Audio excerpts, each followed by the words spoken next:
हल्का हल्का तू तो मोबिल मिला के डला लगा।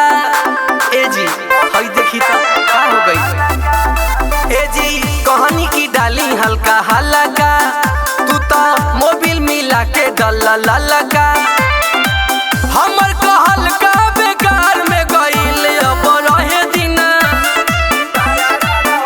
अब छोड़ दिन सगरी का चार हो गईल रंगवा सूट से सड़क के सालावार में गईल। अब रहे दिन सगरी का चार हो गईल रंगवा सूट से सड़क के सालावार में गईल।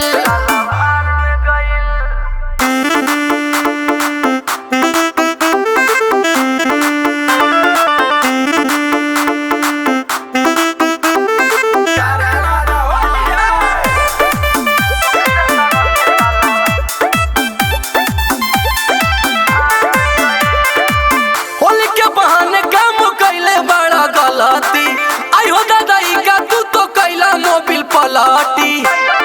ए जी छोड़ी ना होली के बहाने काम कैले बड़ा गलती। आई हो दादाई का तू तो कैला मोबिल पलटी। रसे रस देहिया भी जैला हो साली साली कही खुशी लैला हो। राउर पिच करियो इनार में गईल अब रहे दिन, छोड़ दिन सगरी का चार हो गईल रंगवा सूट से सड़क के सालावार में गईल। अब रहे दिन सगरी का चार हो गईल रंगवा सूट से सड़क के सालावार में गईल।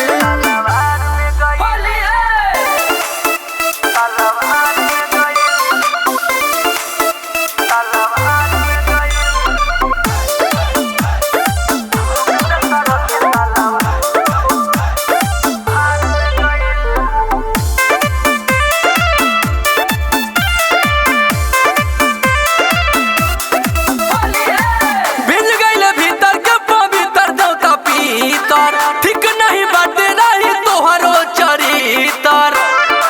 ए जी भिज गइल भीतर के पवित्र देवता पीतर। ठीक नहीं बाटे रही तोहर चरितर। धीरे धीरे मन पानी अइला हो सुनो जमल ठीक ना तू कैला हो।